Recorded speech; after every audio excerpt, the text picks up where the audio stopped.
an art studio out in Scottsdale. Well, Those are my boys. Those are my heroes. And I said, I gotta get some art. And I told them, I said, before you guys die. They just laugh like, we're never dying. We're 78 years old and we're living a good life. So, and if you want a little bang, they're the best. Come on along live as you're joining us from the Golf Club at Eagle Point Studios here on this Wednesday, brought to you by the great folks at Andy Moore Honda of Bloomington. Jim Coyle with you as always, joined today by the great Steve Green, former Indiana player. Steve, how are you, sir? Hey, Jim, doing great this morning. Actually better this last couple of days. I don't know why. I just feel like a weight has been lifted. I just can't put my finger on it. It is so funny to hear a former player say that, and I talked to so many, but to actually say that, because that is the actual feeling that has been around for the entire Hoosier Nation, and even for those that cover this team, it has just like been, thank you, God. It's just been misery and depressing, and it's a new day, and it's just, man, it's. I think it's a positive day for Indiana basketball, but of course that means a lot more to you than it does to people like me. Well, there's no question that I was just talking to you before we got on here about staying in touch with Van Arsdale. So, one of the things about my going to IU was it was a lifelong dream well before Coach Knight got there. I was a Hoosier fan. So yes, I've watched it forever, and it, from Branch McCracken days to now. And yes, these last 4 years, it's interesting. I know when we let go of Tom Crean, 4 or 5 years ago, there was a feeling, it was kind of a mixed feeling, hey, it got some success, gotten the team back from a terrible situation, when Kelvin Sampson left. But it wasn't like this unanimous, like this whole Hoosier fan base, just a sigh of relief, like enough. All right, we've got to do something different. And my hat's off to Scott Dolson for taking this step. And I know it sounds easy. Hey, the couple of donors come in and say, here's the money, but it still was not an easy thing for him to do. It couldn't be, because now it's the question, as we both know, is, who's it going to be? I mean, who's going to fix this? Who's going to be better? You never know for sure who's going to be better. And of course, there's a collective anybody right now. I mean, that's disrespectful to Archie. I was an Archie fan on the higher from the standpoint of I'm a coach's son.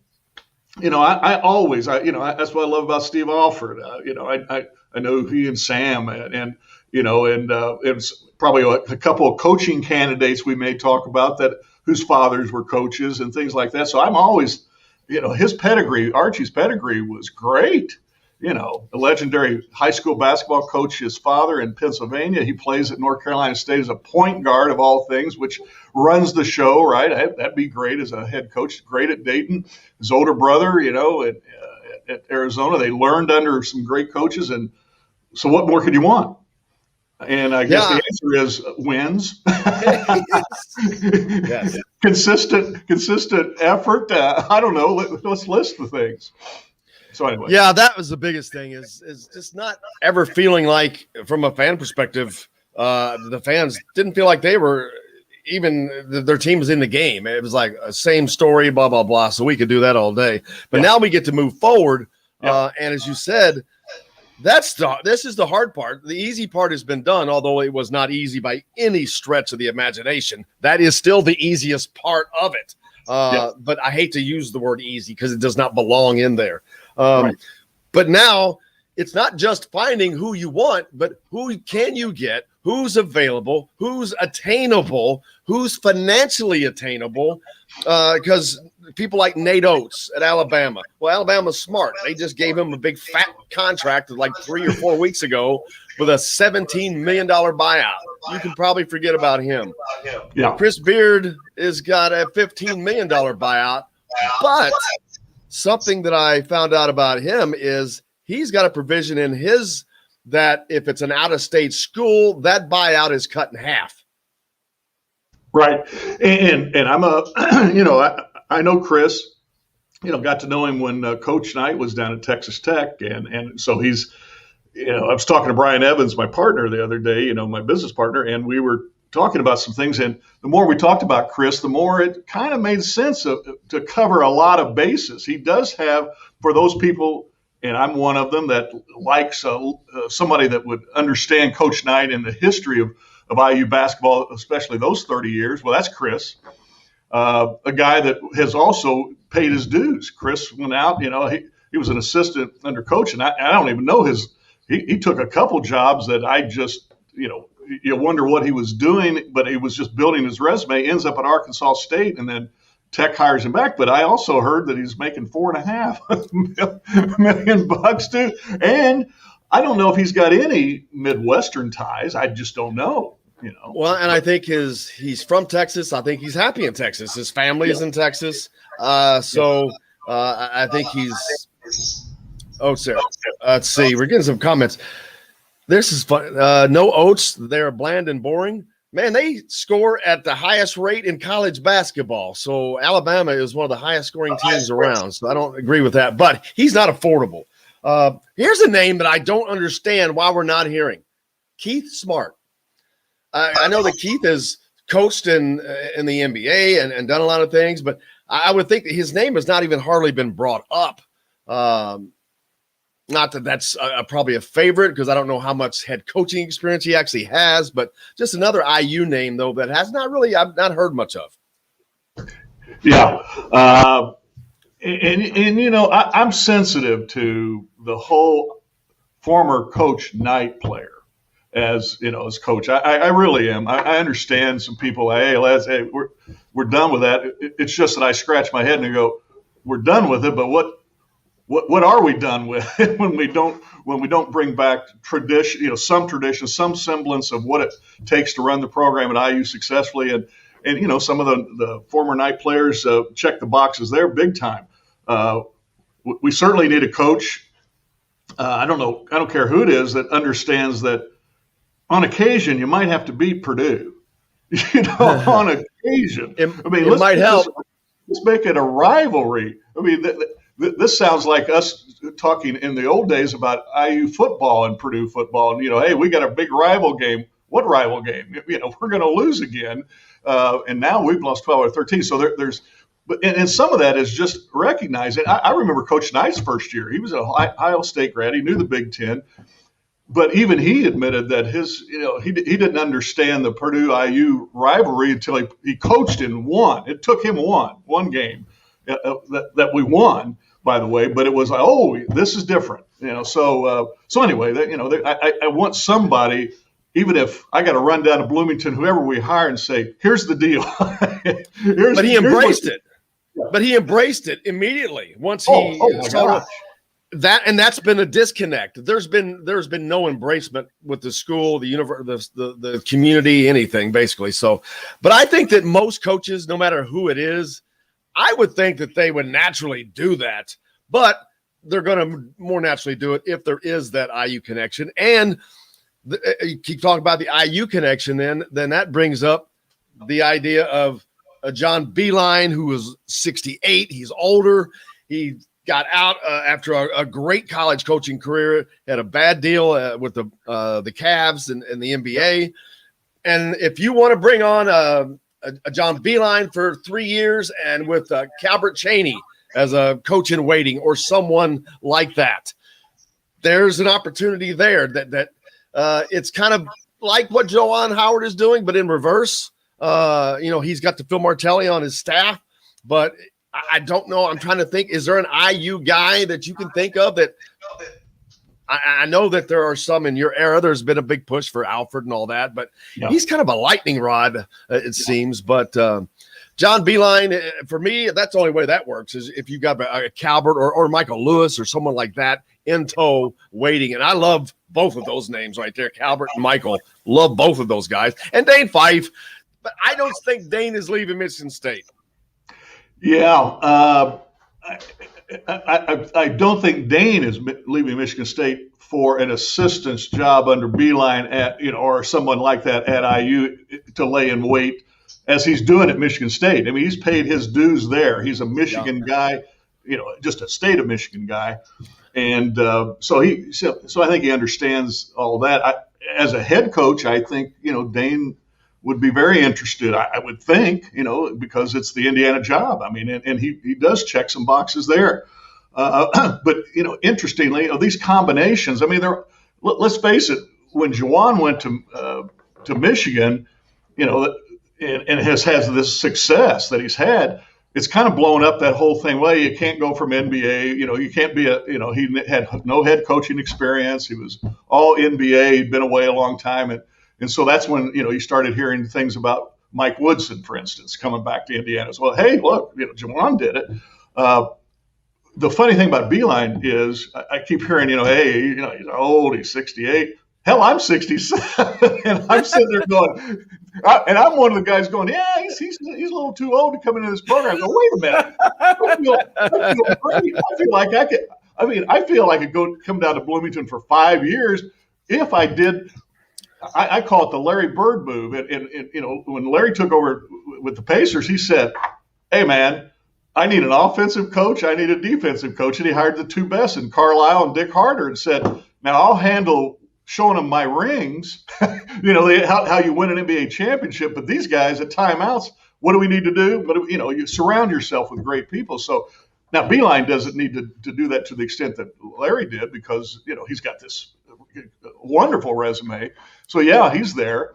But if there was a combination, hey, I'm not going to be here for 15 years, dudes, but I'll help bring instant credibility back. I've been in the Big Ten. I've won in the Big Ten. I can bring players to Big Ten University. I've proven that. So, is that a bad hire? Heck no. Is he interested? I don't know. All right. So what are your picks? You're not only you the old school Bob Knight, you are the foundation. It is rare that you can go to the foundation of one of the greatest coaching runs in all of sports, and we have that opportunity here. You were the first recruit by Bob Knight. How did that come about, by the way? Silver Creek High School down in southern Indiana. I'm from down there, so I know down there where nobody knows where they play basketball back then he'd seen. But we'll talk about 1971 in southern Indiana in a minute too. But how did that come about? Going to the Bob Knight and all that. Yeah, and let me preface this. Before the hiring of Coach Knight at IU, I was not going to go to Indiana. Absolutely, positively not an IU guy, and I wanted to go there all my whole life. As I said, I loved the Vans, I loved Branch McCracken, I knew all the guys. I went to the camps, at Lake James in Angola in the summertime. I mean, so I was an IU guy. My uncle was a professor in the School of Education. My aunt was a counselor, so we total IU package, right? But just the timing was horrible for me as a senior in high school. And remember, back in '71. We seniors, we didn't sign early. Man, we wanted to be wined and dined. And, Mike Flynn and I used to trade, coaches, and eat at the same place on a Friday and a Saturday, and see each other and say, let's keep this going and take trips and all this kind of stuff. So we were all still available. So when Coach Knight gets hired, his plan was, I'm going to start at the northern part of the state, and I'm going to interview and talk to every recruit. Every potential recruit. I mean, from John Garrett, who played at Purdue, who was kind of the man in Indiana at that time in basketball, all the way down to the last two people he talked to in Clark County were Mike Flynn and me. So he'd seen the whole state. I was one of his last two people he talked to. But my father, who was my high school coach, Ray Green, met with Coach Knight before I met with him. And I got pulled out of study hall, and my dad said, hey, I want you to meet the new coach at Indiana University, and I want you to listen to him. And I went, well, hell, you've never told me to listen to anybody else. What's the deal? Well, those two, I find out later, they end up really liking each other and leaning on each other. And my dad was a few years older than Coach, and that was an important relationship. And they both agreed ultimately over my career of one thing, that I was a lazy SOB that needed to work harder. My dad kicked me out. My dad did something that Coach Knight never did. He kicked me out of practice in high school, and Coach at least kicked out the whole team and not just me. So anyway, they were on the same wavelength. They loved each other that way. but they did, but it's interesting when Coach Knight, and keep this in mind, when Coach Knight came in, IU had not hired outside of IU family in a long time because, we're talking Lou Watson was the coach that was let go, who played for Branch. And, and before that, Branch was the coach. And before that, Branch, who played for Everett Dean, was the coach. So, it was all Indiana for many, many years. So he was a new guy coming in. Plus, he was a defensive-minded coach. I mean, people were losing their mind. I had guys that had played up, there was a guy that from my hometown that played at Pittsburgh. And he called me and he said, "You're going to sign at Indiana for him?" He said, "You're insane." He said, "Steve, what do you like to do more than anything?" I said, "Shoot." He goes, "Well, guess what? That ain't going to happen." And I did. I remember thinking, gosh, is this guy really that, and of course we end up, averaging more offensive points than anybody. I mean, once we all learned that, what he means is play defense so that we get the ball more often. Oh, okay. Well, we get you more. So anyway, that all made sense. But anyway, that's how it all happened. And so he gave me the opportunity when I met him, and then I took my visit, and I said, "Hey, this is my dream come true. I'm going to play here, and I'm going to." I didn't know that much about it, but I knew enough that my dad said this is something that you've got to explore. So anyway, that's how that happened back in '71. So I didn't sign until like May or something. That's amazing. And I quickly want to go over, because I'm from there. I went to Floyd Central. What's down there? You got Floyd Central, New Albany, Jeffersonville. And I would usually not throw Silver Creek in because they were smaller than when I was in school. But there, with all the classes, and back then it was different. They were a much larger school because it's just everything was different then. But anyway, the talent that was in that little area in that time is absolutely mind-boggling. The guys at Floyd Central went to a Final Four in '71 with the guys. And we beat them that year at Floyd Central, so that was in our, so we had that, and they go to the Final Four, and we get beat the first game of the sectional. And then you had Mike Flynn from Jeffersonville. Yep. Mr. Basketball.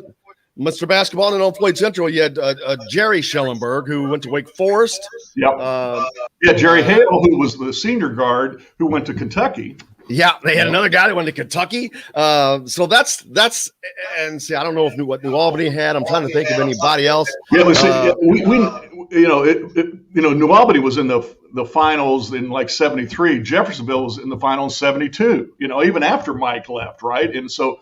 I don't know, Julius Norman maybe at New Albany at some point. I can't remember all of that back there. But and of course a couple years earlier was the Billy James at Scottsburg was state's leading scorer. There's Salem had a great team that went far that year. So there was talent down there. There was a lot, and a lot of us a lot of us got opportunities. We got recruited by a heck of a lot more teams than we would have because of each other's notoriety, if you will. And that's in the old days, no AAU. So the night that Mike Flynn and Jeffersonville played at Silver Creek my senior year, was packed, and everything, the bleachers, the band, they couldn't have the band because we had so many requests for tickets. And then you just looked up on the stage, and there were coaches from everywhere. I mean, for this, hey, we get to see two guys, playing the same game, and they were from all over, and you could just kind of look up and say, "Well, this is a big deal." So that's how they recruited back then. And the head coach shows up, that's a big deal. But Indiana was, coach was not there, Coach Knight wasn't there, so it was all Southeastern Conference for me, Vandy, Kentucky, that kind of thing. And I don't want to take this in a total different direction, but man, I watched something last night that just really got me back to it, because you're someone I can talk to about this.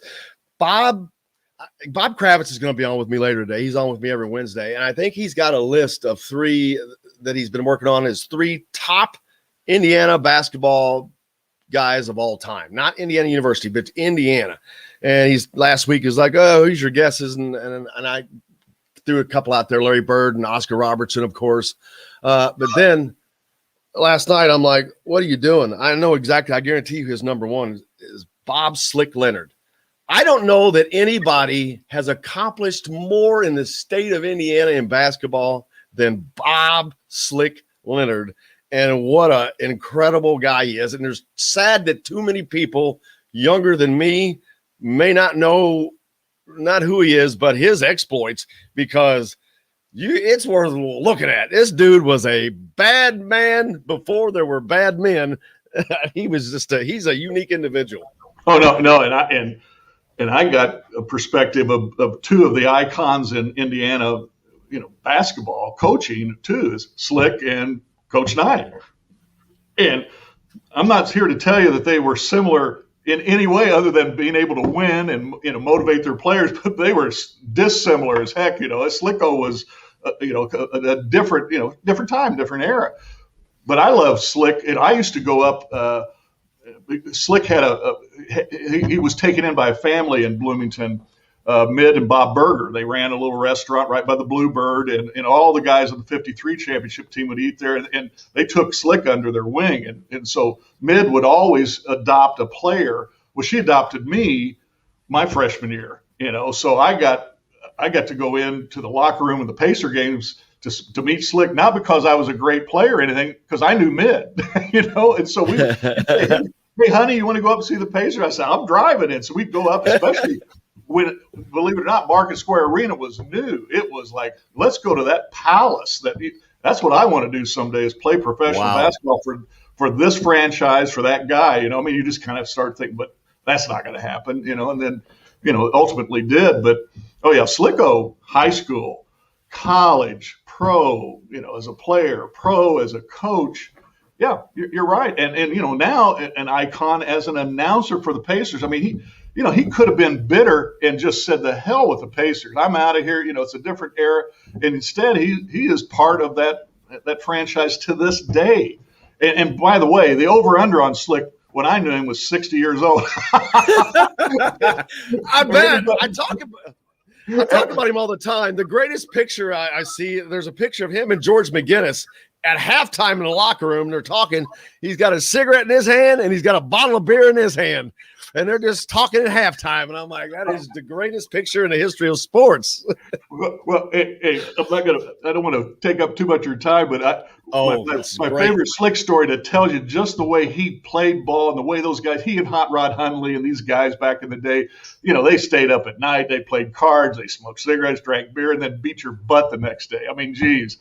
And I saw it firsthand years later when Slick, we visited New Orleans, and Slick and Hot Rod and Pete Maravich and I go out on the town in New Orleans, and I was a distant fourth. I was, as I crawled home, I was still, and the other three said, see you tomorrow. And it's like, I can't hang. But anyway, with Slicko, we go into Buffalo one time. We're on a losing streak, and Buffalo is just tons of snow, and it's depressing. We go in and we don't play till the next night. And Slicko, we get a knock on the door from Davey Craig, the trainer, and he said, hey, everybody come downstairs. Slick wants to, let's bring your practice gear. And we went, oh man, we don't want to practice. We suck anyway. And so it came down and Davey says, okay, look, just put all your gear right here. I'm going to wash all this stuff. And Slick wants to meet you in the bar.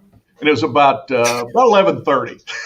We had arrived early, and Slicko gets around the bar, and he goes, "By God, we got to change the culture here." He said, "We're gonna sit here, we're gonna drink together."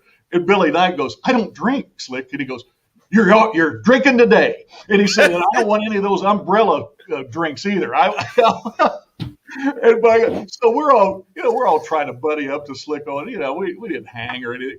And the next night, it was so great. We beat Buffalo for 3.5 quarters, just beat the heck out of them. But we ran out of gas because we were all with Slicko the night before.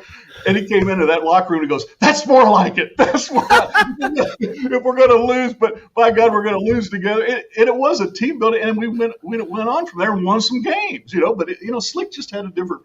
But I love him to death. He's something. Do you know that he turned down the IU job before Bob Knight? Yeah, about 2 years ago. In fact, I talked to Slick. I knew that, but he actually was talking about that whole process. yeah, back then he said I would have taken, the job, that was something I seriously considered. Yeah. That would have been amazing. And I know you got to go. I don't want to keep you too long. No, that was the wrong one. Someone was asking what was your favorite night moment at IU? Can you share something we don't know about Coach from, I think that's from Luke. Well, there's so much that we all do know about it. And one of my favorite stories when I talk to groups is, and it's interesting. I get it now. I didn't get it then, but we were playing I think we were playing Iowa at home my senior year, and I wasn't playing that well.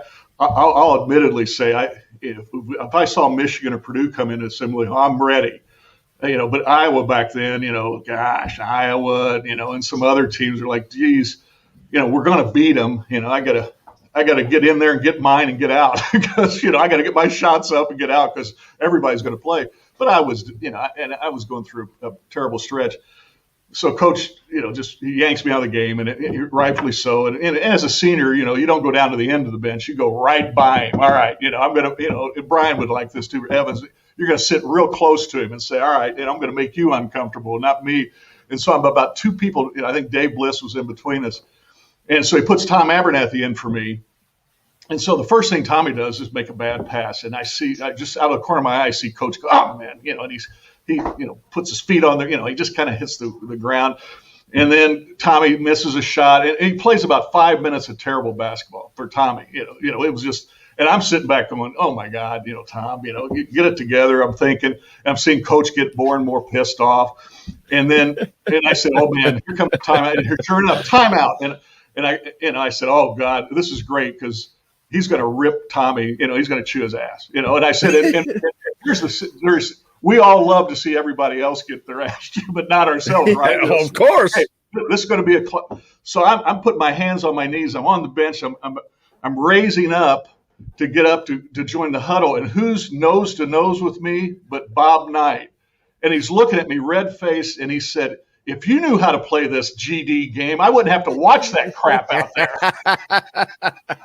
and I said, and I went, you are crazy. And then years later, I go, no, I understand because I coached my fourth grader one time and I had to take him out. I go, I don't want to watch that anymore. So anyway, that's my favorite. I've got a clip I'll have to send to you it's for Brian. I pulled it off of YouTube. I happened to see it one day and it's Knight yelling, Brian, what the hell are we doing, Brian? He just screamed. I'm like, can you imagine hearing that in your sleep over and over? But that's just so funny. Hey, there's a great comment by Joey. He had sleep apnea watching IU basketball, but it was cured once Archie was fired. But speaking of sleep apnea, that's one of the things I wanted to talk to you about. I know you and Brian, Aurora Sleep, a new business. And I know we've gone a little longer than we wanted to, but we're going to get to have you back anytime too. But this is a new thing that you guys are doing. Is it up and running? Or you got one open now, I think? Yeah. We're open here real near the Fashion Mall, just in Indianapolis. And we were going to open in last April until COVID hit us, of course. And then we did a soft opening in October. And this is all something Brian and I have been working on for about 5 years, to tell you the truth, and I've been in this sleep apnea snoring since, 14 or 15 years ago. I have sleep apnea and I couldn't tolerate a CPAP. So, oral devices and so there's a lot behind that, but we wanted to get more and more Hoosiers to be able to sleep better. And the biggest way is to attack their snoring. And we have a way to do that same day without, anybody having to pay us for 7 nights. If it doesn't work, you just bring it back, that kind of thing. That's never been done. But that's in the snoring realm. And so it's interesting. Brian and I both, we don't lead with our IU. I'm a former IU player, in every business meeting, believe it or not. We want to be taken for good business people and all that. And so we said, hey, let's don't use, throw Aurora out there, but don't associate with Brian and me. And so that's a stupid thing to do in Indiana, basketball. Yes. Let me tell you, that's a bad, because the first thing that happens is we get an article in the Indianapolis Star, and the phones light up, and of course I joke with Brian. I said, some of them are just calling to say, Steve Green's still alive? Oh, geez, that's amazing. Thought that guy died 10 years ago. I haven't heard from him, but it's just been amazing response. But when people come in, I snore and I'm an IU fan, or I snore and I recognize you guys, and there's a trust there. I'm not sure how earned it is, but there's something about that. So we've been really pleased to do that, and so we hope to have hit other communities later on. But we want to perfect it here in Indianapolis first. How does it work exactly? Because everyone knows basically what a CPAP is. That's the big device you stick on your face and you look like a mummy at night or something. So what is your system? Yeah, we call that, in the biz, we call that the Darth Vader mask, and it works. It works. But it's just ridiculous. Who wants to lay next to that? There's a lot of that. Hey, we get 45-year-old guys coming in here saying, I'm not going to wear that CPAP. And I tell them, I said, well, you have sleep apnea. And, if you don't do something about it, you're going to die early. And they look at me and go, then I'll die early. Okay, if I have to wear that thing with my new girlfriend. It's not, divorce guys, that kind of thing would come in. I'm not doing that anymore. I wouldn't wear one of those damn things. Exactly. So the oral devices are medical oral devices. They're medical insurance covered, or they're low cash pay for snoring devices. That's what we came in and said, hey, insurance won't cover snoring. They'll cover sleep apnea, and that's a whole there are a few hoops you have to jump through there. But for snoring, we can make you one same day. You come in, you make it, and you got 7 days to try it. But it's an upper and lower. It fits on your upper and lower teeth, and it just provides a way of making sure your lower jaw doesn't fall back and the tongue doesn't fall back into the nighttime airway, and that's what causes vibration. That's snoring, and it's for people, it's a first night effect. Oftentimes, we'll call them the next day and they go, "Oh my God, I stopped, and I've snored for 10 years, and this stopped." But it has to be custom made, it has to be comfortable, and it has to be advanceable. So there's some things that we do that it's kind of it's kind of similar to dental trays. Yeah, similar. Yeah. It's not big and cumbersome. It's just different, But if you've worn braces, if you've ever had a football mouthpieces are bigger and bulkier than what we make. So, yeah. Wow. That says a lot right there. Yeah. Yeah. Oh, wow. Gee whiz. That sounds game changing. That's a game changing deal. It should be. It's just that the word hasn't gotten out. Most people that are responding said, I didn't know about this alternative to the CPAP, or I didn't know about this for snoring. I've tried some $49 things I get from CVS, and it hurts, and they break. And I said, you need a custom made, you need a durable device, and you need some guidance too. And we provide all that for. And like I say, if you try it and 7 days later you're saying, this isn't for me, then you just bring it back. We don't even take your money up front. It's not a money back guarantee. It's hey, you don't pay till it happens.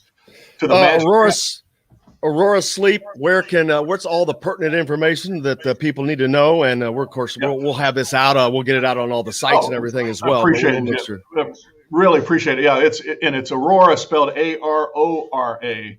sleep.com. That's our website, which is, we've got a landing page right now, but we're perfecting with some folks up here. We're actually working with our PR firm is Chris Ditto. People at IU would know the Ditto name from quarterbacking the football team. So, hey, man, I got a complete Indiana. You just brought it in control. Now you brought in football. Hey, Jim, let me tell you, Brian's heard this over and over, and everybody that works with me, I said, I only work with Hoosiers. I want a full Hoosier contingent. And the only person that we have on our team right now, it's not a Hoosier, is our attorney, Jamie Machinsky out of Chicago, but she was a D1 basketball player at Bradley. And I said, you're hired. Yes. I've got a pretty simple mind for a coach's son. I look for one thing. Hey, did you ever play hoops? Then you're on board, or are you in sports? Or, so maybe a simple way of hiring, but I think it's a quicker way to success. Yeah, I agree. That's the same way we are here. All of our sponsors are localized. We want to make sure that the audience is a direct reach to them. It's the same thing. It's looking forward to getting that word out, man. I'm looking forward to actually probably trying this, especially I remember staying in a hotel with a buddy of mine once who was a doctor, a high up doctor. He's like, dude, I thought you died 10 times last night. Yep. And so we'll probably be seeing each other sometime soon, but I don't want to take up your entire day. I cannot thank you enough, and I cannot wait to have you back. It's been an absolute blast. And I talk to Brian again soon too, but man, thank you so much, Steve. All right. Let's keep our fingers crossed for Scotty Dolson in the hire, man. I forgot to say Tony Bennett. Okay. Well, you know what? And that's another. He has a name. He turned it down last time. Yeah. But timing is a wonderful mistress. Is this the timing? Who knows? It's going to be interesting. Yeah, he's building something special in Virginia. He may not want, but coach's son, Wisconsin, Big Ten, defense, yeah. Different challenge. Yes. I know. You never know. That's Steve another Green, you're the best, brother. Thank you so much. I appreciate you. Thanks, Jim. You bet. Hey, we got to take a break here on Indiana Sports Beat. You're listening to us. We're coming to you from the Golf Club at Eagle Point Studios. Brought to you by the great folks at Andy Moore Honda Bloomington. We'll be back with more right after this. Hey, we all want more. No one gives you more for less than Andy Moore Honda. I'm sorry, but you're going to have to go back and add a break in there. But if we go, what's that? That needed to go on. That was gold. Yeah, I mean, that's why I'm like, fuck it. Well, so now I'm not worried about going long anymore because I think that the guy after me has an hour and a half. So if we go over 5 minutes, it doesn't matter. I'm not going to try to do that every day, but if I ever have anything like this, I will let that son of a bitch roll because damn, Steve was awesome. And then I've got Bob Kravitz on today too. So that he's at 10. And Kyle is now. No, Kyle's on, by phone. Woo! He's trying to join the StreamYard link on his phone. So who? Kyle what? is. Yes. He's up next though, right? Yes, he is. Does he know that? Yep. I lost my phone. Huh? I didn't go anywhere. How can I lose my phone? Jesus, are you flipping kidding me?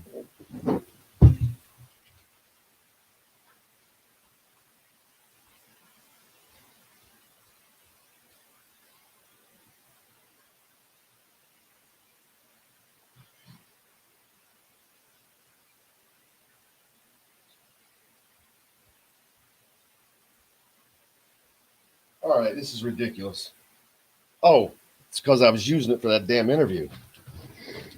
So that turned out okay. I can't believe that. You with the echo, you mean? Yeah. That was Yeah. awesome. Thank you so much, Steve. I'm going to come up and visit you guys soon. What's that? That was... Man, I've never got to meet him. That blows my mind that I've never got to meet or talk to him. I cannot believe that. Yeah, Kyle on. Kyle Neddenriep, how are you, sir? Hey, good. How you guys doing today? Oh, just hanging in there. It's been a boring week. Not a lot going on. I hear you. I don't think I know I haven't ever. Monday was like, messages-wise, was like 3 birthdays on Facebook. On your next visit to French Lick, West Baden. Today's guest is brought to you by Reynolds Family Dentistry of Sellersburg. You need $1 million smile for those championship photos, and that's exactly what you'll get with Reynolds Family Dentistry.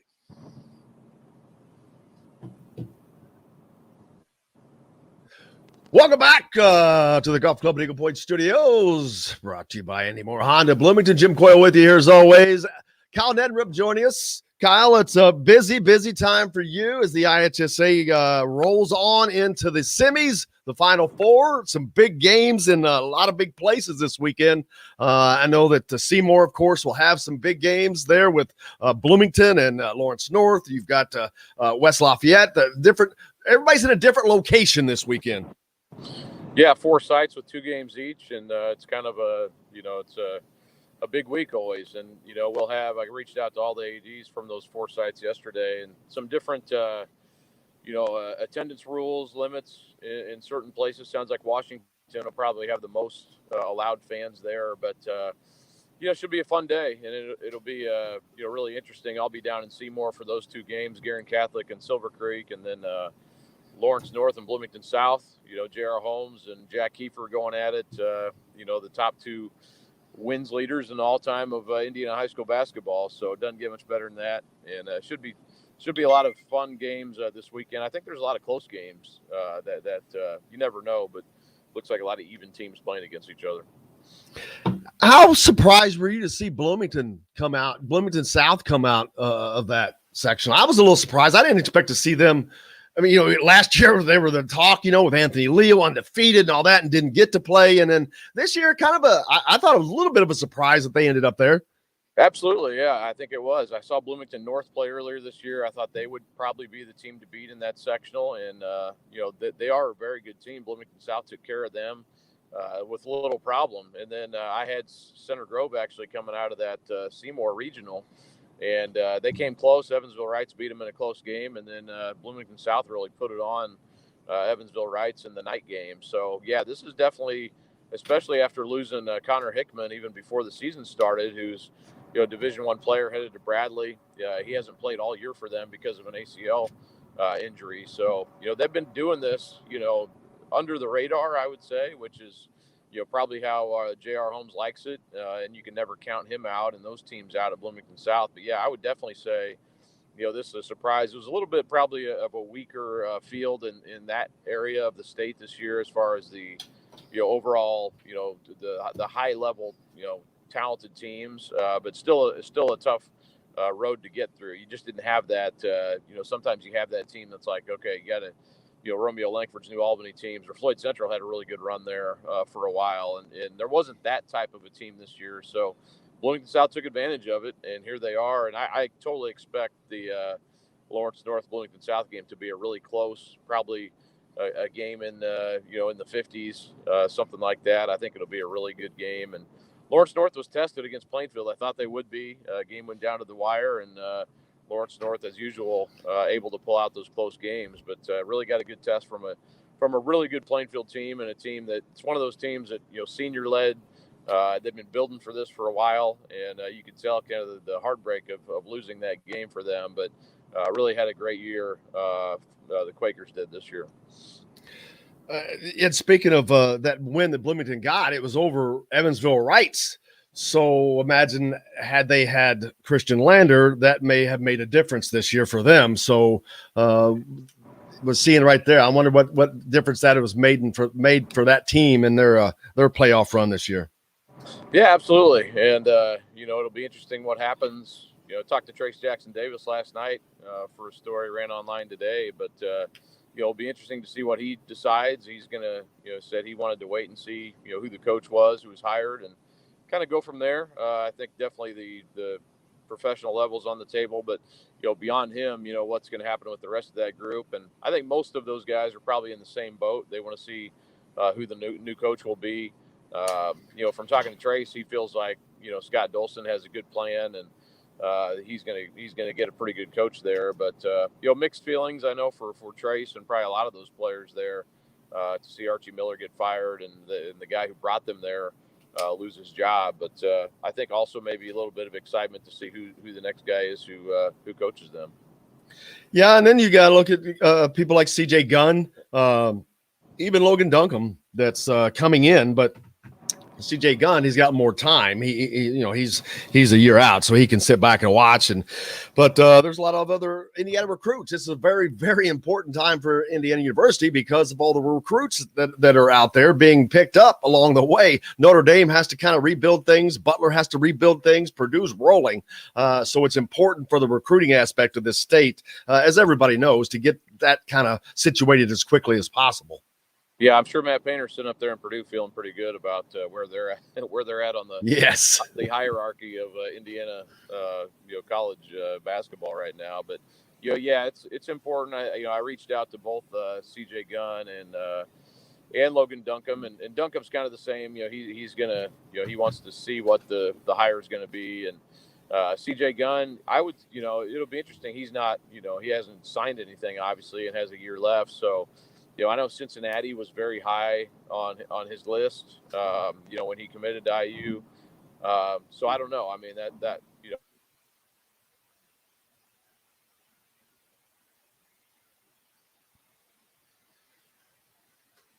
And we may have lost him. Kyle's having to join us by phone today. We'll wait a second or two, see if that signal comes back. But yeah, man, there's a lot of great games. There it is. You're back with us. That's all right. Okay. Where are you heading this? Go ahead. Oh, sorry. Yeah, I'm headed to Seymour this week. So yeah. I was going to say, if I get out, it's going to get to be to Seymour. I'm hopefully trying to get there. That's where I want to be because Lawrence North and Bloomington there. We've got the other 4A game up in that's in West Lafayette. Is that correct with Jaden Williams? Jalen Washington. And Jalen Washington. Yeah, that should be a really good game. Talked to Ryan Osborne a little bit on Monday night about that game, and it's a team that is somewhat similar to Carmel, in the fact that they have a lot of seniors and veteran players. Washington's a junior, of course, but they're a team that's been building for this for a while, and their coach up there, Coach Buggs, he's really done a great job. He's an alum of Gary Westside. He played on some of their best teams about close to 20 years ago. And, there's a lot of pride in that program, a lot of pride in the Carmel program. And that'll be a contrast, that Gary Westside's going to try to get up and really, defend you and play a little bit faster than Carmel wants to play. So it's and Carmel just, I went up there to watch them play in Logansport to play Homestead Saturday morning and played a really, really good game against Homestead. And then the night game, I think Lafayette Jeff probably surprised some people.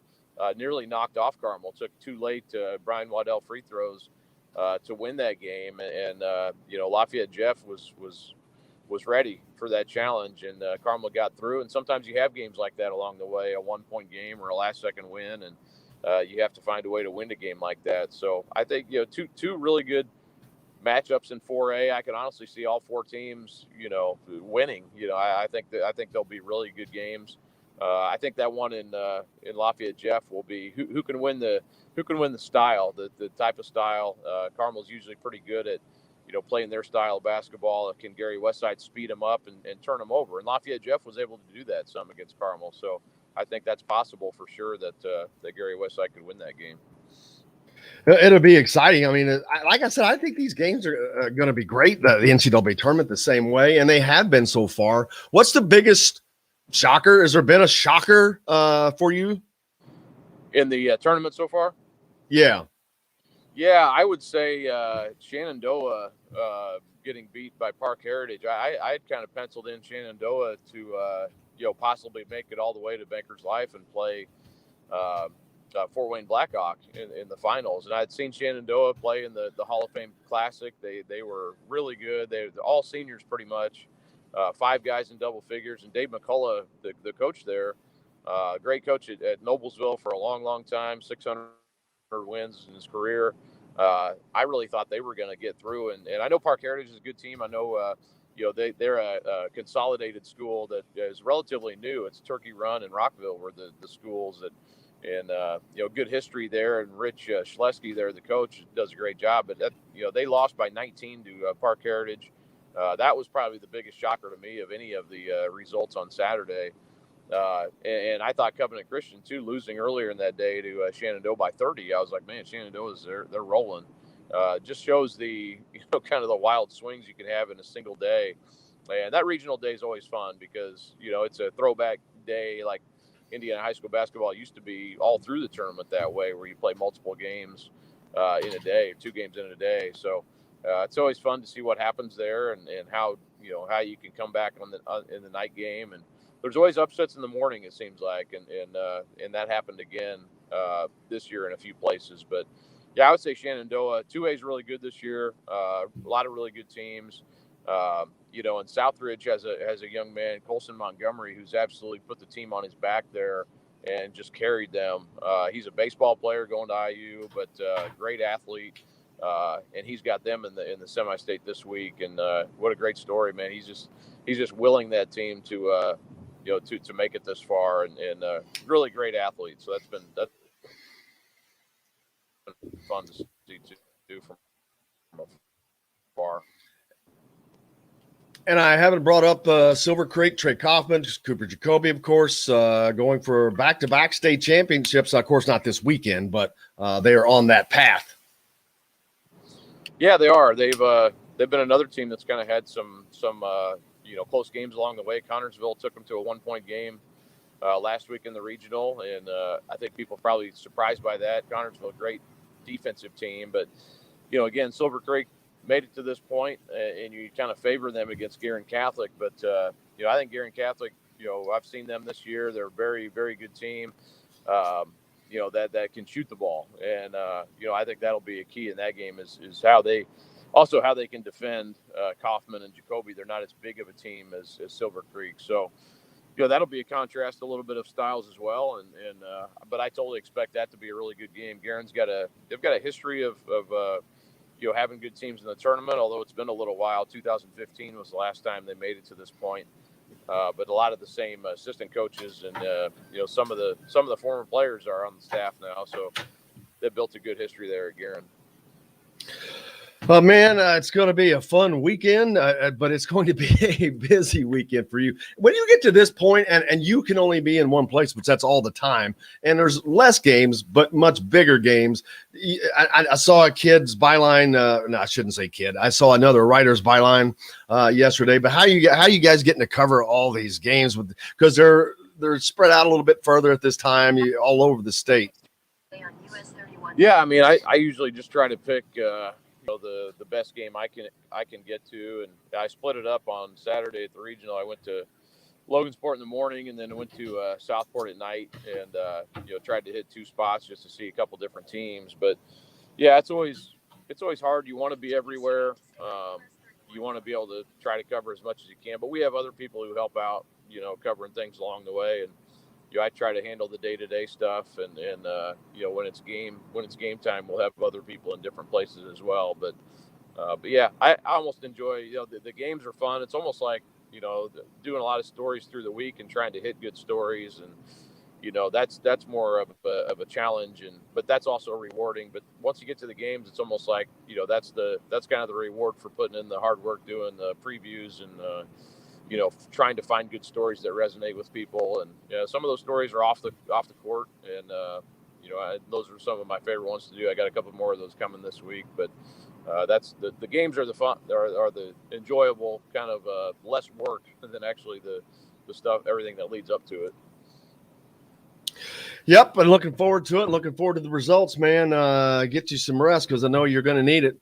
It's going to be a busy day, but happy St. Patrick's Day. It's the first time I've said that today. We've been so busy. I had Steve Green on, and we just were going from the word go. But have a great one and enjoy it, brother. Appreciate you. All right, Jim. Thank you. Thank you so much. Kyle Neddenriep from Indy Star joining us here on Indiana Sports Beat. And, we've got we caught up at least, getting closer. But, Trevor, if you need me to take a break now to help you a little bit, I can if that helps you with the time. But actually it doesn't because that doesn't help you a bit. But, yeah, we've got another minute here before we got a break. So that was awesome. The Steve Green, I'm still trying to get past that. That was just an incredible fun time with him. And I'm trying to get Mike Lewis on is why I'm kind of scattering about a little bit here. But going to go ahead and take a break, and we'll be back with more. I think that Bob Kravitz is going to join us for sure coming up next. So we'll be back with more from the Golf Club at Eagle Point Studios, brought to you by Any More Honda of Bloomington right after this. Hey, we all want more, and no one gives you more for less than Andy.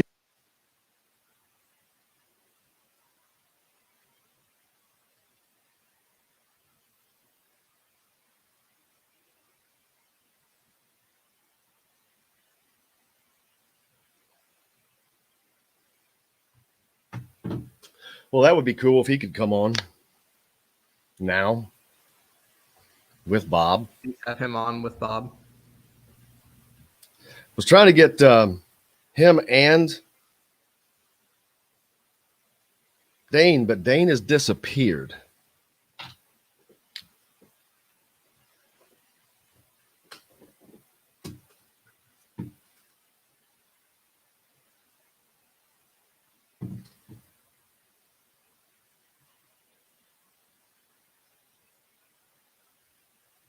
Hey, while I'm talking right now, I'm going to turn this down. Tell me, does this mute my mic? Because I'm still talking, but it looks like it's turned down. Can you hear me talking? Yeah, I can barely hear you. So you can still barely hear me now? I can hear like a static background noise, but I can't hear you. Can you hear me now? Can you hear me now? Can you hear me now? No, it sounds like you're like really far away. I turned everything down. I'm trying to figure out a way to mute my mic if I ever need to mute my mic. I don't have a kill switch. And so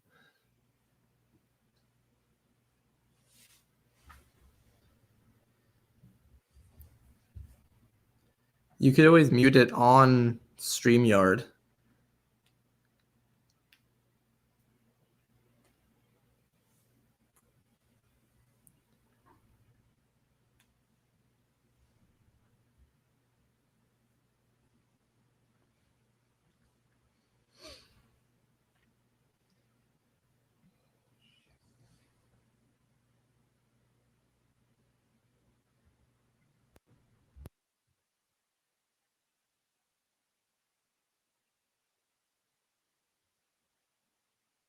now that went away. What was that went away? Hey, are you still there? Oh, Bob joined us. That's scared. I just heard something change and it scared me. Every time I hear something change, I get scared. Yeah. Robert, How are you? how are sir? you? I'm good. I'm Can you great. hear me How all are right? you? I can Good. hear you just lovely. Good.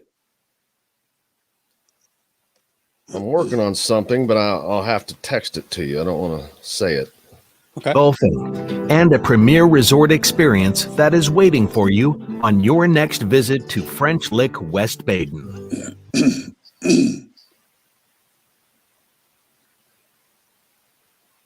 This segment is brought to you by Bubba's 33 in Clarksville. Pizza, burgers, beer. Watch out, boy, she'll chew you up. Oh, here she comes. She's a man eater. Hey, welcome back. Indiana Sports Beat coming to you from the Golf Club Eagle Point Studios, brought to you by the great folks of Andy Moore Honda Bloomington. Bob Kravitz, the great Bob Kravitz, joining us from The Athletic Now. Bob, how are you? I am fantastic. Getting ready for a whole lot of work this month. Really looking forward to it. Well, there's definitely that. I know it's been a boring week. Not a lot to talk about Not much. this week, but I'm sure you could scrape something up. Unbelievable. I really was 50-50 on Archie getting fired because of the buyout, because I kept hearing that while, that they were concerned about the optics of spending $10 million or so to tell Archie to take a hike, but they found the money. I'm not going to tell anybody what they should do with their $10 million besides give it to me. But somebody came through, or two people came through, and Archie is no longer. And that's a good thing, because I don't think he was the right guy for this program. No, absolutely not. And now we get to move forward, but the big question, who's that's going to be? And our conversation is probably going to be disrupted a little bit, so we'll move it to if that happens, we'll just continue in a minute. Michael Lewis might be joining us here. I'm trying to get Michael on, so I'm working with him right now. Trevor, No he's problem. got your number, and he may be calling you, so be ready for that. I was trying to get Michael and Dane on together, and but it's probably not going to work out. They play tomorrow night. Very unique situation where Michigan State and UCLA are playing, so that's going to be cool to see that. It's ironic that with all this going on, the Indiana coaching search, Bob, that almost all the guys now all the guys that Indiana can be looking at are probably in the state of Indiana or will be. That's a unique situation. Well, I spoke last night with Chris Beard from Texas Tech. I think he's a guy that they need to look at. Obviously Beeline. Well, he'll be in the studio. You can pretty much do a tour. Scott Drew. I don't think Scott Drew's the guy. Okay, but I guess at some level you have to look at him as a candidate. I think he's pissed off just enough AAU people in this state with the way he went about recruiting Hunter Perea, if you remember the great Hunter Perea. I didn't know that story, Bob, until I saw it yesterday. I really did not. I can't believe that. And I think a lot of people might not know that. And I'll let you tell it instead, since I just learned it. I was shocked to see that. Yeah, the way the story goes, and I have never asked Scott Drew if this is true or not. This is just coming from the Indiana side. But apparently one of the assistant coaches during the recruitment said, if you don't go to Baylor, we're going to have you what's the word I'm looking for? Deported. Deported. Thank you very much, Jim. I hate to interrupt that story, but we do have Michael with us now, and I wrote it down. We'll pick that back up, but go ahead. Michael Lewis is with us. Hey, Michael, how are you, brother? I'm doing well, man. How are you? Doing great. Bob Kravitz is on here with me as well. Just getting ready for the tournament here in Indiana, as I'm sure you are as well. Yeah, we got here on Monday night, and we just got out of quarantine yesterday. We were able to get up to Mackey Arena and practice, and getting ready to do another COVID test here this morning, and start some game prep. So we're excited. What's it like preparing in Mackey Arena? I've been to better places. No, I tell you what, we arrived there, and I think the NCAA has done an amazing job, everything considered, and the people. As hard as it is for me to say, the people at Mackey Purdue last night were great, and we got a good 90-minute practice in, and Mackey looks a little different, without that giant P on the floor, but. It was good to get up there and work, and like I said, the NCAA has done an amazing job. I can't believe the logistics and coordinating all these things that they got running right now. Bob? Yeah, Michael, one of the things that concerns me about this whole tournament is that you guys have had such a long run of testing and quarantining and all this. How much of a toll has it taken on you and your coaching staff and your players getting through this season, which is obviously is a completely unique situation? Yeah, I mean, there's been some real challenges. Obviously, the road trips I think have been the most difficult because that's where you're dealing more with the isolation of being by yourself. You're not allowed to have the like the fun moments that I remember as a player and I've experienced as a coach is, the team meals and the meetings and things like that where you're around each other. And, those things have been taken away. But, I mean, hey, listen, everybody's dealing with challenges right now. The fact that we got to play a season, the fact that there's going to be an NCAA tournament, I think is amazing, and all the work that's gone into it. You're right. There has been a toll, but you're also dealing with kids that get one shot to be college basketball players, and they get one shot at this experience, and they're getting a chance to live out a dream. So I'm all for that. Yeah. Were you surprised, real quick? Were you surprised that you were in the first four? A little bit. I mean, to be completely honest, a little bit, but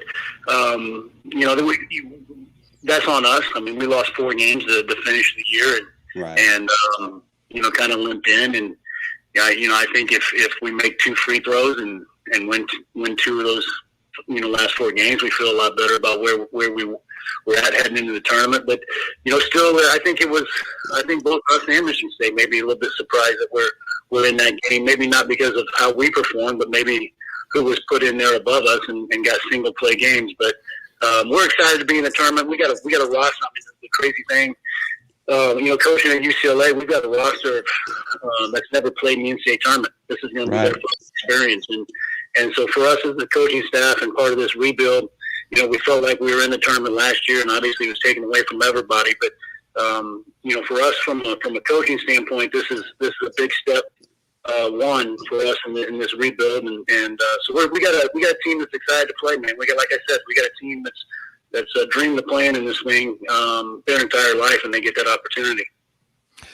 And I know it's probably just cool for you guys, but you and Dane playing against each other, your teams, you're not playing, of course, but it's just a cool thing to talk about. But in the NCAA tournament and to do it in Indiana and at Mackey Arena of all places kind of makes all that funny, but kind of a unique situation with you guys getting to go against each other. Yeah, I mean, Dane and I we've competed against each other a few times, and we normally can be able to catch up on the road recruiting, and obviously that hasn't been the case in the past year. But the thing is, like I'm not going to score any buckets tomorrow night, and Dane's not getting any buckets, and but it'll be good to see him across the sideline, and obviously it's a little bit of a storyline here for Indiana basketball fans, but. At the end of the day, you got two power programs playing each other in an NCAA tournament game, so that's pretty cool. I just want to know who wins 1-on-1. Come on now, there's no doubt there. He's going to give you the same answer now. Oh yeah, give you the same answer. Like, he thinks he's going to win, but I think both Dane and I we're way past. Even the want to of getting out on that court and playing 1-on-1. that court gets longer every year, doesn't it? Oh man, way longer. How might go? You've always been a Midwest guy, even in coaching. You're at Nebraska when Coach Miles lost his job there, but you obviously landed more than on your feet with Coach with Mick and out at UCLA, and you guys have instantly had success out there. What's it been like though to be playing basketball at such a faraway place? But still, UCLA obviously one of the blue bloods, but it's a different world than being in the Midwest. Yeah, I think the biggest adjustment, for me was just living in California and the initial. Shock of the cost of living, right? Yeah. But the weather is real, man. The weather is beautiful. UCLA is a fantastic place to coach basketball. I mean, I walk into either Pauley Pavilion or Mo Austin, our practice facility, and there's 11 national championship banners hanging up there, and you feel that pride. You feel it from the former players. You feel it from the UCLA community. And they're dying for us to, get back to where UCLA basketball needs to be. And we're well on our way. Like I said, I think this is step one, and recruiting has been unbelievable there for us. And so we're looking forward to adding another banner, adding banner number 12, and just getting UCLA back to being national relevance year in and year out. Sounds a little bit like a school you used to go to. Yeah, and there needs, obviously, when you're in this business, you never want to see a guy lose his job, and he, I'm not upset with RG. I know he worked and he tried. It just wasn't a fit, and I think Indiana for them, obviously have a great deal of pride in that program, and I wanted to be back where everybody else does. And whatever we need to do to get that to happen, the time is now. Absolutely. And when this stuff happens and all the names start flying around, your name is one of those that's always out there as well. How difficult is that for you when you're trying to focus on what you're trying to focus on, which is playing in the NCAA tournament right now? Well, if you're a basketball coach, you're used to dealing with distractions. You're used to dealing with things that pop up every day. You're hit with, you're blindsided with different things. So, you're pretty used to being able to compartmentalize those things and really focus on the task at hand. If you weren't able to do that, you probably wouldn't be a part of a team that's playing in the NCAA tournament, and you probably wouldn't be coaching at UCLA. So you get a few more text messages from your buddies and people wanting to know what's going on, but most people are pretty respectful for the job that you have at hand. Absolutely, because it is a difficult thing, especially this year. It can't be made more difficult, but getting Indiana back to where they want to be too. We've talked to so many players, and it means a lot to whether they're wherever they are. If they're in coaching at another school or not involved at all, it still means a lot. It's important to them. I'm sure it is to you as well. Whether you're involved with the program or not, you want to see the program do well. Yeah, I think it's a very very prideful program. It's very similar to one that I work at. There's a lot of prideful former players at UCLA. I know how I personally feel about the experience I had at Indiana and what it's meant for me and what it's done for myself and my career. And I think I think most former players have that same feeling. I mean, when you put a jersey on, Jim, and you go out and do the things that it takes to compete at that level, there is a huge sense of pride, and you care about that program and that university for the rest of your life, for what it's been able to provide you, and you want that. You really want that for the next guy, whoever that is, from the coach or players. Like, you want them to feel the same way about your personal experience. You want them to feel that way about theirs. And, I just don't think this generation of players has a true understanding of what Indiana basketball can be. Mm-hmm. What's it going to take to get back to that? Is the kids changed too much, or is it just the culture that's not in place? No, I think it's a culture not in place. Like, the kids haven't changed. The kids just don't know. I mean, there hasn't. I don't think there's a kid that's been born where I don't think Indiana. They went to the Final Four right after I left in 2002. There's kids I'm coaching kids on our team that were born and weren't born yet, right? I mean, so they don't. That's so depressing. Understand there hasn't been anybody there to understand that, and I think it's a culture thing. I think Indiana can be Indiana again, which is what I'm very hopeful about. But it's going to take a process to reestablish what we once were. Bob, you can have the last one. We got to get Mike out of here so we can go get COVID tested so he can be on the bench. There you go. Yeah, I don't want to put you on the spot, but I will anyway. Do you have some thoughts as to who you'd like to see besides yourself? Do you have some thoughts as to who you'd like to see at the helm? I want somebody to lead our program that cares about it, that understands it, that appreciates it, can really embrace what being the Indiana basketball coach is all about. And I think it's much bigger than just being a basketball coach. When you coach at Indiana, you are the pseudo governor of the state, and you have to embrace that. You have to live it. I want somebody to come in there that has a true understanding of what it's like to lead a team in the Mackey Arena. I want a guy to lead the program that can articulate in a recruit's living room what Indiana basketball means, what being a player there stands for, and what it means, and what it can do for that individual for the next 40 years of their life. I just want somebody that gets it. I want somebody that gets it. I want somebody that's passionate, that is tough, and will develop a culture of accountability across the board in that program.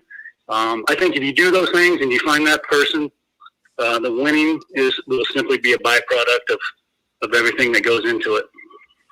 Michael Lewis, brother, I appreciate you more than you know, and I wish you the best of luck in Mackey Arena tomorrow night. I'm going to say UCLA wins that game. We're going to pull for the Bruins, and I've enjoyed getting to watch you guys play a lot this year because you're always on late. So I've enjoyed watching you guys, but best of luck, Mike. Thank you so much. Well, Jim, I appreciate it. Bob, thanks for your time. Okay, thanks. Take care of yourself. We'll see Mike later. Mike Lewis joining us here on Indiana Sports Week. We got to take a real quick break. When we come back, we're going to talk about plenty more with Bob Kravitz from the Golf Club at Eagle Point Studios, brought to you by Andy Moore Honda Bloomington. Back right after this. Hey, we all want more, and no one gives you more for less than. See that text? Yeah, you asked Fife on? Well, don't forget we're live. There's yeah. 53 people listening. That's why I texted that.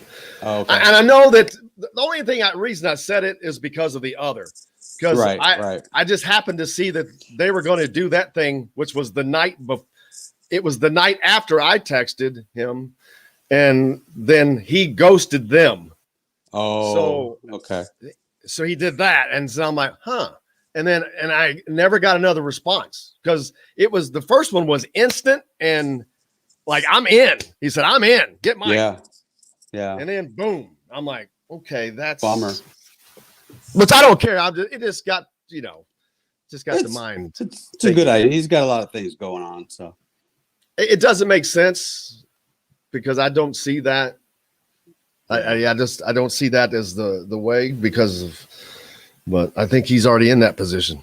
Yeah, I do too. Okay, so I got Kelvin Sampson I got him at 11, so we got plenty of time. Oh yeah, we'll just go a little bit. I won't go long. Okay, cool. Because we just never got to get into that stuff, right? We started to get into it, and I got Mike on, and I'm like, dang. I had Steve Green on earlier. He was freaking amazing. Was he good? Oh man, yeah, he's a good man. I had never got to meet him, and he's we're from 20 minutes apart. Is that but right? He was long gone because he was a 71 guy. But I was talking to him, man.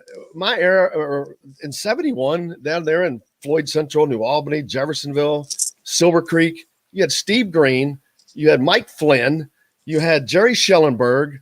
There's somebody else. All in that I'm like, Jesus area. Christ. Yeah. And those schools right next to each other. I'm like, good God. One played at Kentucky, one played at Wake Forest, one played at Indiana, two played at Indiana, I think. It was mind-boggling. Yeah. I'm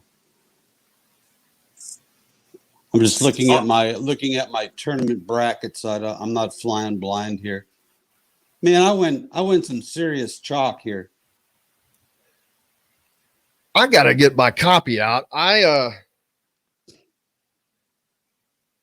picked Illinois to win it. I got them in the final.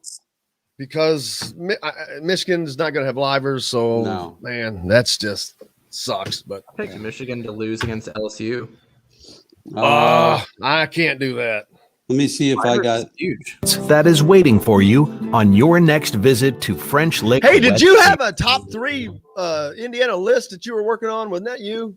This segment is brought to you by Bubba's 33 in Clarksville. Damn it. Pizza, burgers, beer. I got some ideas.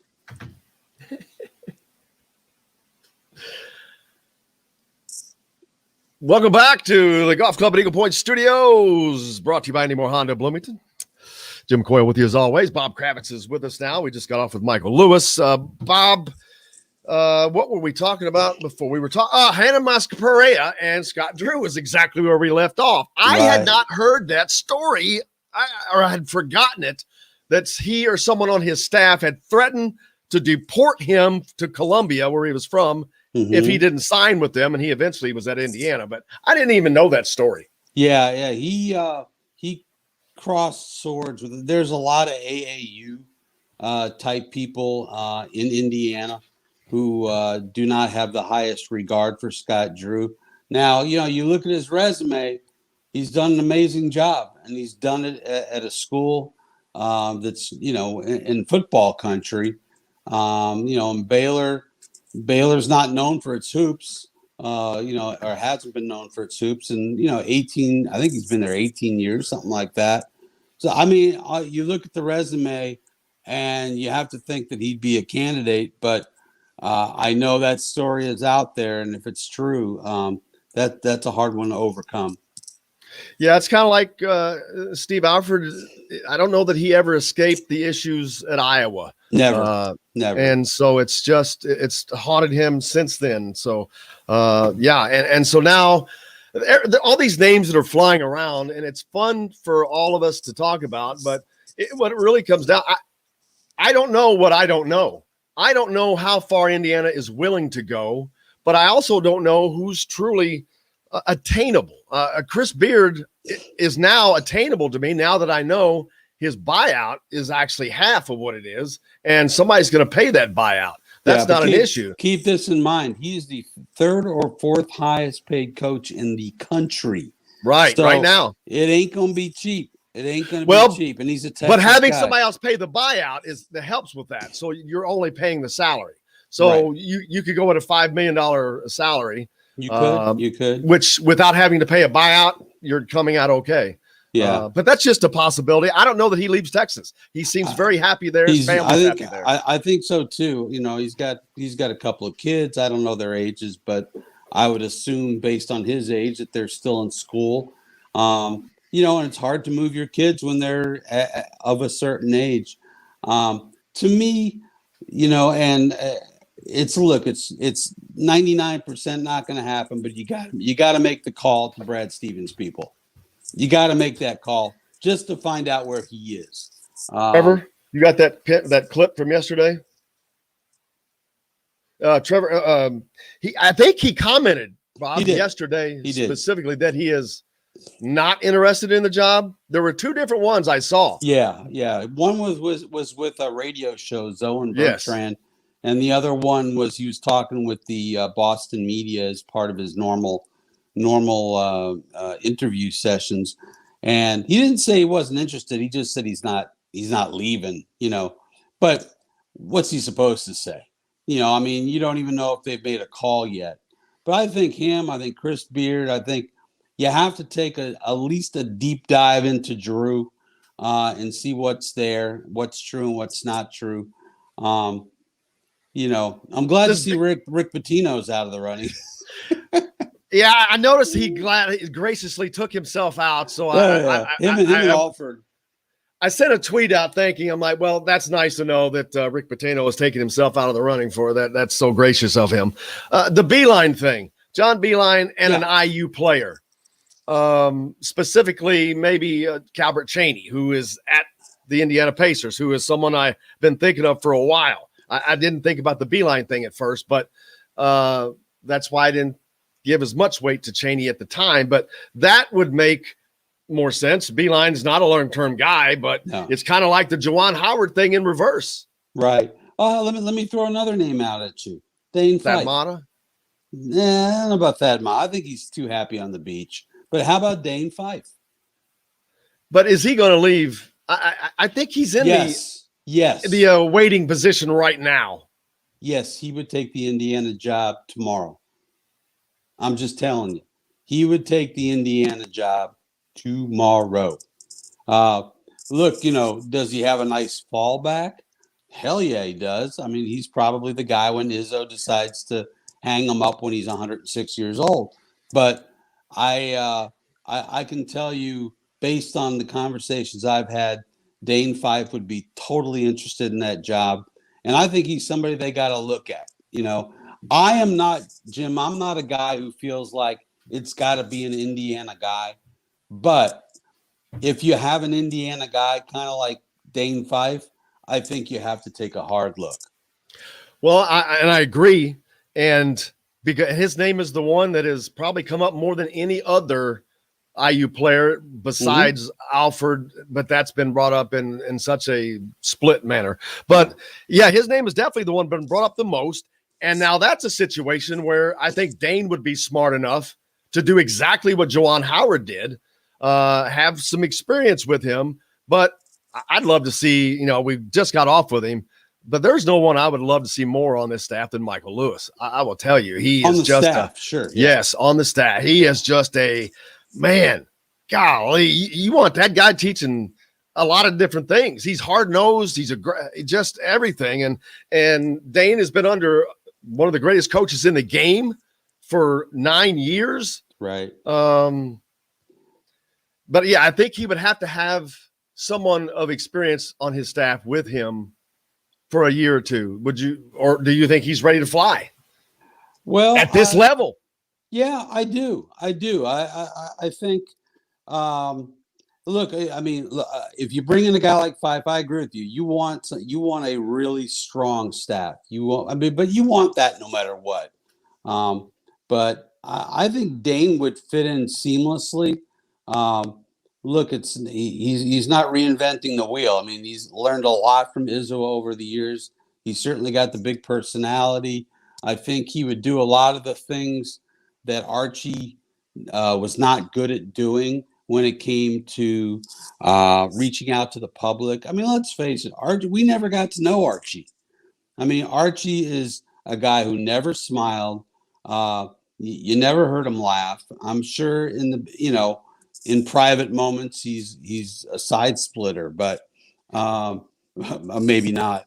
But I just, at least with Crean made you feel some sort of way. Some people really, really liked him and some found him off-putting, but at least you felt a certain way. I never got the sense that Hoosier Nation ever really got to know Archie Miller. I just thought of who I really, really wish was here to experience this with us is Terry Hutchins. Well, let me tell you a Terry Hutchins, Archie Miller story, if we have a second. So many years ago, I wrote a column. I don't know what it was about. May have been about Romeo Langford. I don't recall. So anyway, Hutch is down at Huber Winery or Oliver Winery, one of those wineries. I was there. Huber Winery. This is where they do the annual thing. Right. So down in southern Indiana. Right. So as everybody is leaving, Archie starts screaming at Hutch. And Hutch is about 6'5". Right. Let's make that. And Archie is like 5'5". Right. And there's nothing wrong with that. Let me just add No. I'm just saying that. No. I just meant that he's screaming at this guy who's so much bigger than he is. Right. And he's screaming at him. And at some point, Hutch says, "Who do you think I am?" And he's like, "You're that Kravitz guy." And so he was screaming at Hutch, thinking it was me. Hutch is, as you said, about 9 foot tall, and I'm about 3 foot tall. No, you're not short, but Bob. But I was talking about Archie. Oh yeah, well, me and Archie probably go about the same. We're probably about the same height, not very tall. So yeah, he was screaming at Hutch, and Hutch's like, "You got the wrong guy." And I reached out to Archie and was like, "Dude, if you have a problem, just call me. Maybe my column was off the mark. I mean, I'm glad to always look at what I've written to see if I was completely correct and if I was completely fair. And if I wasn't, I will apologize. But, let me know what the problem is." And I never heard from him. So that told me all I need to know about Archie at this point. Yep. What else you got going, Bob? I know you got a busy day, so I don't want to keep you. Well, I'm going to talk to on the Zoom. I'm not doing one-on-one, but I'm talking on the Zoom with Kelvin Sampson here in a little while. I'm going to write a story about that. I wrote a story. If you look in the Athletic today, I wrote a piece about the last time that Butler hosted an NCAA game was in 1940, and it's a really interesting backstory.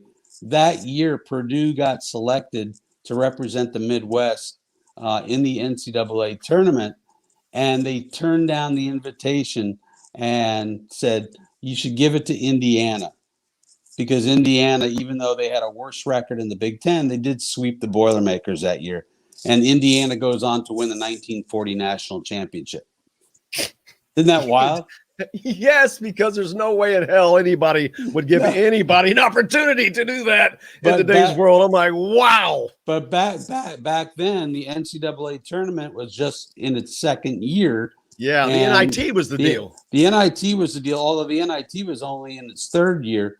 But Piggy Lambert, who was the coach back then, did not want his guys playing all those extra games, and he was scared to death of what he called the white hats, which were organized gambling type people who eventually caused the 1950 CCNY scandal, point shaving scandal, and he didn't want his guys being in their presence. So they said, "Well, why don't you take Indiana?" And Indiana won the whole damn thing. And go to the Athletic. That is a crazy.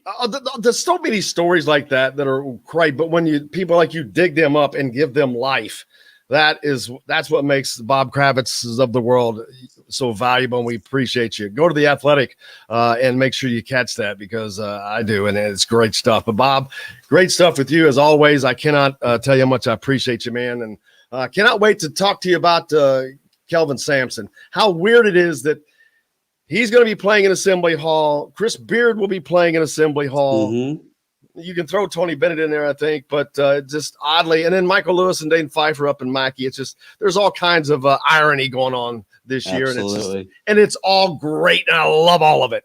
Absolutely. And happy St. Patrick's Day. Oh, yeah, that's right. Kiss me, I'm Jewish. Exactly. So I am Irish, you are Irish. That's right. I am Irish. James Patrick Coyle, but I'm married to an Irish girl, so there you go. I'm close enough. Now that's a combination I don't think I've ever heard of. Irish and Jewish. That's. Oh yeah. We're all out there. It's because I haven't been lucky enough. Exactly. I promise you. Hey man, have a great day, brother. I appreciate you so much. All right, bud. Take care. Thank you, brother. Bob Kravitz joining us here on Indiana Sports Beat. It has been an incredible day. We've gone way long.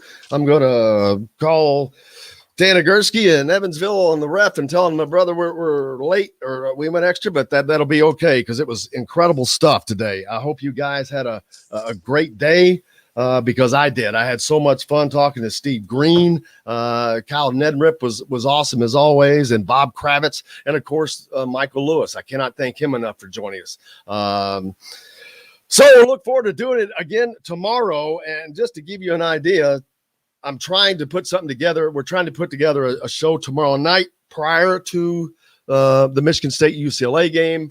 If I can get that together, we will certainly have that out. But I would be surprised if we're not able to get that done. So plan on something special tomorrow night, or that is prior to the UCLA Michigan State game. Basically, the after the game show is going to continue. It becomes after the season with Todd Leary.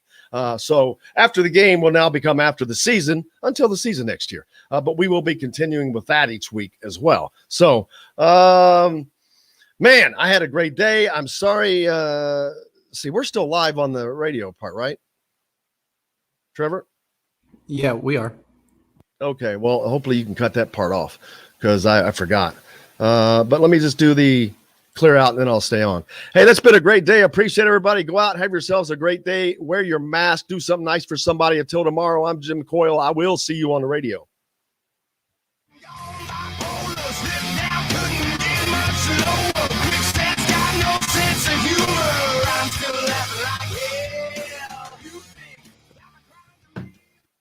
Gee whiz, man. Okay. Let's see. I missed a lot of stuff here, guys. I'm sorry. No, not ask him to come here. I'd like for him. Let's see. Yes, he does not smile. Bob is right. Scott Drew threatened to throw. Jesper Jackrabbit. Michael worked under Brad. There you go. Asked Mike about the time he got in coach's face. There was more than one occasion that he did that. Let's see. Oh yeah, he bounced the ball off the guy's face. Any questions? Let's see. I'm trying to look for any questions that anyone had.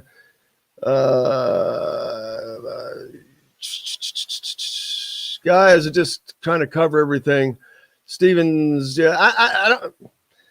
The Brad Stevens things is not over.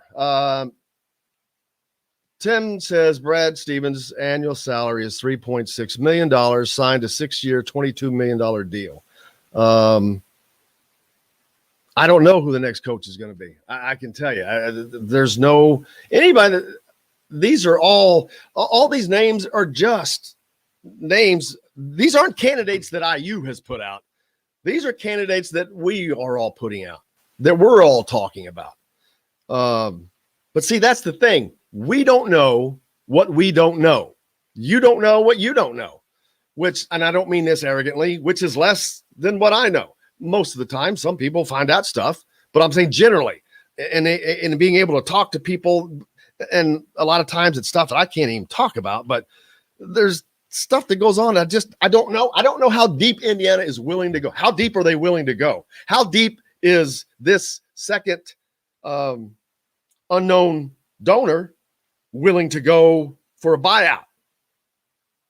You know, because that's why, to me, Nate Oates is not available. He's got a $17 million buyout. He's out the door. Chris Beard, you know, now all of a sudden that deal changes because his buyout has a provision that's only half for an out-of-state school, but I don't know if he'll leave Texas. Scott Drew, he's off the board for me now. The John Beeline thing, that's available. I still think you go, if you just back the Brinks truck up, you do what Rick Pitino said. You fly to Boston and you don't leave until he gets on the damn plane. That's happened many times. Many people have been hired that way that said the same thing the day before, like Brad Stevens said. Trevor, play the clip. We have it. I'm sorry. Go ahead and play that clip now. We still have plenty of people watching. So play that clip from this is Brad Stevens yesterday on the radio station.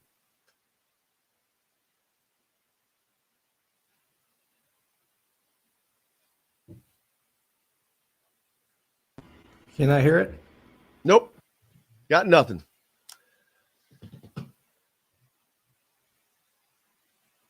Still nothing, but when it comes over, I'll know. But he said that he's not leaving Boston. They asked him, so are you leaving Boston? He's like, no, I'm not leaving Boston. It's not flattering and this and that. I think I have it now. Okay. We're seeing a lot of reports out there with your name in them today. A lot of reports. I've been reading them. I've been reading the Indy Star today, getting the local feel. Yeah. The Indy Star wants you back home. The Zionsville Gazette. Yeah, they want you back home, and they want you as the head coach. They want you as the head coach of Indiana. Are you aware of this desire of the people of Indiana? That's nice of them. That really is. So listen, that's home. I get it. Like, I appreciate all the nice sentiments. It certainly doesn't go unnoticed, and it's certainly very kind. Do you know Sage Still of ESPN personally? Yeah. Okay. Yeah, I think she's the one that started all this too. So she's like, I'm advocating for my good friend Brad Stevens too. Get the boxes ready and get him back home. She wants to come help you move. Yes. Wants to help you pack up the house and whatever else you may need. Yeah. You got Jason Tatum answering questions about it. I mean, that's a real thing. So passionate fan base. So you're not quitting your Celtics job to go coach Indiana is what you're telling us. I am not. All right. Oh, there we go. We got the answer. Okay, that is a direct question. You're not quitting the Celtics to go coach in Indiana. I am not. Well, that means he answered that question then. But that's a question that has to be answered every day because that can change. Because when that question was posed to him, that was a genuine, real answer. He is not. But guess what? Tomorrow, the day after, who knows, a week later, or Scott Dolson is on that plane and doesn't leave until Brad Stevens is on it. You go up there with a check from you do what you got to do. But it may not be able to be made to happen. I don't think this is a deal where you're going to go pay the guy $8 million. Like you're not going to pay a John Calipari or Mike Krzyzewski salary. I don't think. Not that he's not worth it. He is. But I don't know that they're going to do that. But who knows? It would be the grand slam of all grand slams. And it's not impossible. It is not impossible. I'm not saying that it's probable in any way. It is not, nothing is impossible. Zero is impossible. When you go and present something to Brad Stevens, and if it was something out of the ordinary, because a lot of things of what we talk about with Indiana is based on the history of what they have done. And leading up to now, what they have done is not make great hires, not do those great things, not reach out, not think outside the box. Scott Dolson's a different cat, man. He's old school. I really, really like and have confidence in Scott Dolson as an athletics director for Indiana University in complete and total fashion. I really do. It is such a refreshing and different look than the previous AD. And I don't mean that personally as a person. Fred Glass is a super nice guy. I just think he was a bad AD. He was a lawyer. He was not an athletics director. He had no experience in it whatsoever. And for a lawyer, he was the worst contract writer in the history of contracts. Well, and writing for his side, he wrote the worst contracts for his side. I think he's cost Indiana, I don't know, $45 million with those last two bad contracts. So, but Scott Dolson's the guy. Can they get the guy? I've said it numerous times. There's zero margin of error here. You have to make this hire the one. You heard Kyle Neddenriep talk to Trace Jackson Davis yesterday. He's waiting to see who the coach is. Christian Lander's going to do the same thing. They're taking it in, seeing how it plays out. They're exploring their options. Don't think that they're not looking. Don't think that the Landers aren't looking at options right now, though. They're going to be ready to make a move if they have to make a move. They're going to know where openings are, who wants me. So people like Christian Lander won't find any problem finding a home. Again, that's why this hire is of uber importance. Indiana can be a NCAA team next year. I think they can be a mid-level Big Ten team next year. And by mid-level, I mean seventh or right in that area, 7-6. I truly believe they can get up to that next season with the right coach, because you have talent on this team, needs to be developed, but they're going to bring in a couple of transfers. There's no doubt, because a good coach will naturally bring that in. People will want to play for a good coach at Indiana. Are you kidding me? I can go to Indiana right now and play for this guy. Yeah, I'm in. That can happen. It can happen. Look at Nate Oates at Alabama. It happens, people. Right coaches at the right time do things. Timing is everything. And you got to get the right coach in. Scott will do. I truly believe Scott Dolson will do that. But fortunately for Indiana, Trace Jackson Davis, Christian Lander, they're waiting this out to see what goes on. That's the most important thing. Everything's important, the coach and all that, but that's of uber importance. Again, those guys bolt on you. Now you're rebuilding. And I think this can be done without rebuilding. I'm serious. It really can. It's so fun to be talking positively about Indiana basketball. So many people think I take enjoyment about being negative. I'm not being negative. I'm just being honest. Most people are not honest. I say what everybody else thinks. Most people don't do that. You know, you want the unicorns and rainbows, you go to the fan sites, all that stuff. You know, you got, that's what they do. They pump up the, you know, somebody calls and all those guys, they pump up the fan base, and that's great. I feel that I'd rather tell the truth. It's lying. I feel like I'm lying if you're not being honest. And, but it's good to be able to be honest and it be a positive thing now. I think that everything is going to be positive from here out. I'm thinking, oh my God, and I mentioned this yesterday, Indiana football, we know what that is. You get Indiana basketball turned around. Wow. Indiana is on verge of becoming a sports dynasty. I don't want to say dynasty, but a giant. Baseball's already good. Great. Soccer. Women's soccer is now ranked. Women's basketball. Football. You get basketball going. Hello. But basketball is the bell cow sport at Indiana University. And when it's not good, life is not good, as you've seen. Because all those other things are good. But it still has felt like a funeral around Bloomington. No longer. And it could be spectacular. And the timing is great as we're climbing out of COVID. Fans back next year for football. People go out and get season tickets. I'm not here to promote for IU. But it's fun to cover those events when fans are there, when the atmosphere is electric, when the team is winning. That is just that's electric for everybody. It's for us that covers it. It's fun. I mean, I try to not let the fan side come out to be professional, but I went to school and I graduated from IU. I'm from Indiana. It is fun to see success.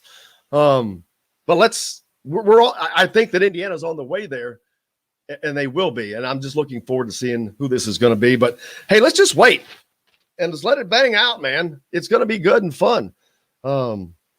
This has been a great show today, and I'm sure we'll have another great one tomorrow because we're going to plan on putting something fun together. But I can't thank you guys enough. You're all the most important part. If you haven't subscribed on YouTube yet, please do, as we're trying to move things over to there. It doesn't cost anything. It's never going to cost anything. It's just a sign up. It alerts you to when the shows are on, our shows with Todd Leary as well, any specials that we do. So thank you guys so much. We appreciate you. Go out and have a nice day. Do something nice for somebody. I got my shot yesterday. I got one of them. So I'm halfway there. But wear your mask. And until tomorrow, I'm Jim Coyle. I will see you on the radio. Thank you, guys.